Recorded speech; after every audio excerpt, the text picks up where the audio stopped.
Jon Moxley basically signed a contract extension for the rest of his natural life. 5 years. Yeah.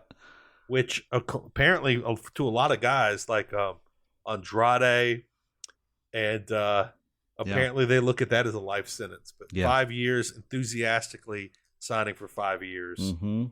I don't think Jon Moxley has any reason to ever want to leave. His wife may be coming in, which would be great. Mm-hmm. That could have something to do with his contract extension. Yeah, I don't know. Mm-hmm. But this is great news. The man is 60-5 in AEW, and right now he is working on being the legend, the all-time great. He is the head of the AEW table right now. I think really that is clear. He is the tribal chief, yes. And the thing is it's not like he has a death grip on that. He has clearly been fine with him giving that to other people, but every time they've done that, those other people have dropped the ball in horrific ways. Ways. Leaving people with bite marks that may last the rest of their natural lives. So I'm really excited. And I'm really curious. There's a question you've got here in your notes. Mm-hmm. Exclusive to AEW, or will he still be able to do GCW, AAA, all these other places? The way it was phrased was exclusive to AEW and their international partners, including New Japan Pro Wrestling. Okay. So we might have seen the last ever Jon Moxley pizza cutter fight. Yeah. At least for the next 5 years. I mean, if I were Tony, that would be something I would ask for. I'd be like, I'll back up the Brinks truck, but I need you to stop risking getting glass shards in your eye. I would put money on the fact that the term pizza cutter is in that contract. It is listed in that. Like lawyers wrote that in. Yeah. Yes, that is in there for sure. Right. So this weekend, I of course was working and watching On Patrol Live. Yes. Should I tell this story on the air? Yes, you should. You should tell the story. On Patrol Live, there's a fairly normal call one of the police departments is responding to, in which there's a woman being.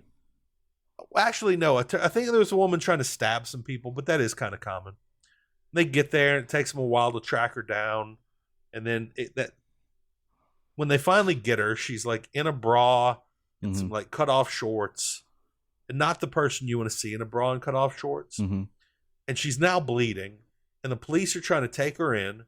This is in Berkeley County, South Carolina, and the woman is getting blood on everybody and yelling, "I got AIDS, bitches! Y'all, all y'all bitches got AIDS now, all y'all." And the first thought that popped in my head was, "Oh my God, I'm missing GCW." And so I have multiple screens going during the show. So I make sure my audio chat with my team is muted, and I throw on GCW just as Mox has walked to the ring and they've got started. But of course, I'm still working, so I can only glance over. Yeah. But I saw him using a pizza cutter. I don't know if one was used on him. I believe one was used on him as well. Yeah. Okay, that stands to reason. And then I saw Stokely and W. Morrissey, and I don't know if anybody else was there, but I saw them interfering, and I thought, okay. Mm-hmm. We talked about last week, how are they going to get Mox has to lose. Right, Mox has to lose. But he can't lose clean. Right. And I think you speculated MJF, Jericho. Yeah, MJF, yeah. Yeah. But it kind of was, and that he sent the firm. Hold on, what is Puppet up? Or did he? Okay. He clearly did. They worked for him. He clearly did, but remember last week on Dynamite, they did the whole thing where Moriarty came in and attacked Wheeler Yuta, and MJF made such a big deal about saying, "I didn't tell you to do that. I didn't tell you to do that," and acting like he was mad, and everyone was confused. Who was talking about the show was like, why would they have dissension, within him and his firm, and why is this some sort of teasing a face turn or something like that? And after hearing and seeing what happened, I wonder if they're going to actually show that on Dynamite this week and have MJF be like, "Look, you've already seen that they don't follow my orders. They're doing things I never would have told them to do that." And have it be totally obvious that he did, but he would have the plausible deniability of, That's not a bad idea, but here's my problem. Here's my problem with him questioning Lee Moriarty last week that I didn't think about at the time. They made it clear. They made it very clear. They spelled it out that the firm is on retainer. Right. And so they don't work full time right. for MJF. They're available full time, but they can do their own things, and they each have their own desire in WWE. Yeah. Most of which seem to be the All Atlantic Championship for some reason. Right, sure. But yeah, they've got their own plans, and I think Lee Moriarty was working on his own stuff. And if you want him full time, you're gonna have to pay more. Yeah, maybe.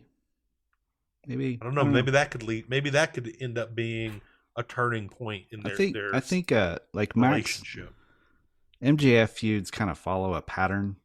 And there's always seems to be a part when he tries to convince you that he's not as evil as he is. Yeah. And it feels like we're in this phase. Is that generally before you have to fight everyone he's ever met in his life? Yeah.